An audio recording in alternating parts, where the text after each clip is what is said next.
Honestly, it still hasn't like quite set in yet. Obviously, right after it happened, you know the distance. You know before that kick, you're going out there to attempt what would be the record. So that's kind of a given. But I think tonight and even into tomorrow, I'll probably settle in a little better and realize the feat that I accomplished. I have a lot of people in my life that are reminding me that this is a really cool feat and how like impressive it and how dramatic it actually is. Like it is the longest kick someone's ever made in NFL history. So I got a lot of people around me reminding me of that. So and obviously I want to remain humble in it and know that this came with a lot of hard work and preparation and not to take it for granted because not everyone gets that opportunity. It's a great feat with 1 foot. You kick that ball and it seems like you instantly knew it was good, right? Did you feel that as soon Yes. as you kicked it that had it? Yes, and so I actually made really good ball contact with that, and so I loved the way I hit it, and it turned out great. Obviously, I was talking to I think one of our team doctors in pregame, and they're like, kicking indoors, how nice is that? And I'm like, yeah, you make good ball contact and you keep the ball straight for as long as you can, and it'll go in. You don't have to worry about wind or anything. And so that was what I was kind of going out there telling myself. I said, if I kick it straight, straight enough to where my angle is, it'll go in. I know I'll have the leg for it. So it was really cool. You kick it and you clearly right off contact feel it's going through. Did that have more in it? How far do you think that would have went? Yeah, and so when I kicked it, I knew I had the distance. I just wanted to make sure that I knew I was going to kick it long enough, but you got to kick it high enough at that point to get over the line. And the higher trajectory, I think the longer the ball like will fly. I mean, you think about a low trajectory, it can go further, but you got to make it over the crossbar still. So I knew I had the distance. It was staying kind of left middle if you look at the film, and it would just stay down that hash. And then I saw the returner's eyes like for a glimpse of just looking up, and I was like, okay, it's got the distance. Just stay straight. And so, yeah, I knew probably about 20 yards left. Like it was good. You can kind of see me run up and celebrate just as it went in, and it was pretty cool. Knew that I hit that ball well enough. Just got to make sure it stayed straight enough. You've kicked a 70-yarder in the preseason. Now you've got the NFL record 68. How far have you kicked one before and where's the limit? Where do you want to go from here? Yeah, I think in practice we've kicked a 68 before. Me and Logan and Ross, my operation at the Jags, have kicked a 72 in warm up. So I think you if the right conditions are right, you think you can go back to 70, potentially 72 in a game. And there's a lot of guys. That's not even just me. There's guys around the league that, like you look at Brandon Aubrey, for instance. That guy is unbelievably talented at what he does. He's got the most 60 yarders made, I think, in NFL history. And it's crazy how good guys are getting. So you'll probably see. I hate to say this, but you'll probably see my record broken at some point this season because guys are so talented and so good at kicking a football now. It changes the game too. That I was watching Sunday Night Football and the ball's at midfield, and they're like, "Oh, they're going to get in field goal range," and they're like, "He's already in Cam Little range." That the strategy is changing because you guys are kicking from so far out.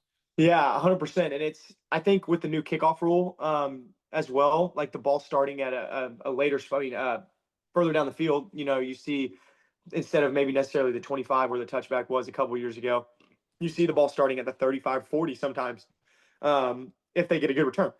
And so that's two first downs. That's a first down and a half for some guys around the league, um, which totally changes the game. You're right. You'll see more. I think you'll see more field goal attempts with that as well. And I think kind of the whole game plan changes at that point. And I think that's why you're seeing so many long field goals this year is because the new rule change of the kickoff with starting field position being further down the field. How much more important was it to get the win the way you guys got the win and not get the record in a defeat on the road? Yeah, that was huge. That's what I was saying. Like at halftime, right when I went in, I was like, I don't care about the kick anymore. I just want to win the game. I want to win. Like we want to. That's the goal in any football scenario. In the NFL, getting wins in this league is not easy for any team. Doesn't care who you don't matter who you're playing. And so for us to go out there and kind of grit it out, especially with some guys that had gotten injured throughout the game, and even just Travis Hunter being injured before the game, those are some of our guys that make great plays for us.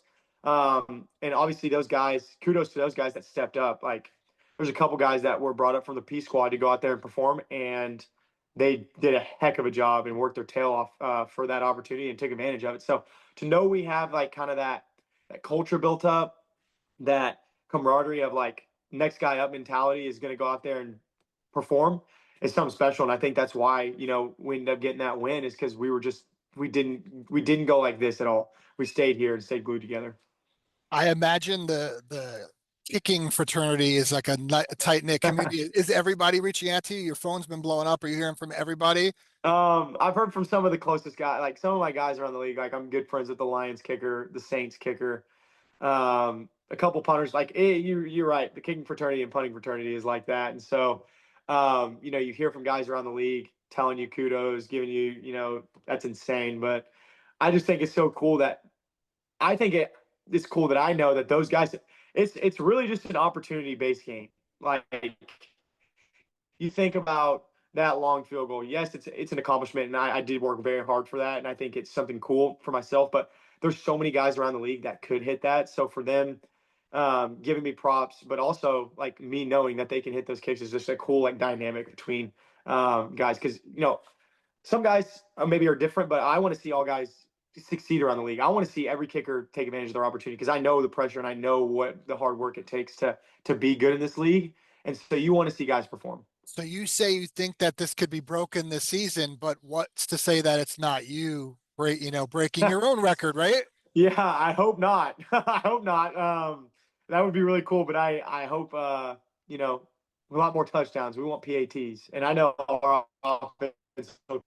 It's see like that's I think it's something that's so cool is the unique scenario of right before half. That's when these field goals are being attempted. I mean, for the most part, you see the Cowboys in the first quarter going for a 61-yarder at some point. It's like holy cow, like that's insane that he's going out there and just drilling it. And I obviously give kudos to him, but I think that's a unique scenario, and it takes a unique scenario to break that. So I think that'll be kind of the tough caveat of trying to break that. Last thing for you, and we talked before we started, and you do not have a sponsorship with LaCroix. You just like the Yes, drink. But please, LaCroix, please reach out to me. I drink this religiously, and limoncello, the pure, oh, grapefruit, it's all my favorite. My whole fridge is stocked with them. So LaCroix, hit me up. and now you're the have the longest kick in the history of the National Football League. It's insane. That's crazy to think about. It still hasn't settled in. You just told me that, and it's like still giving me goosebumps. So it's pretty cool.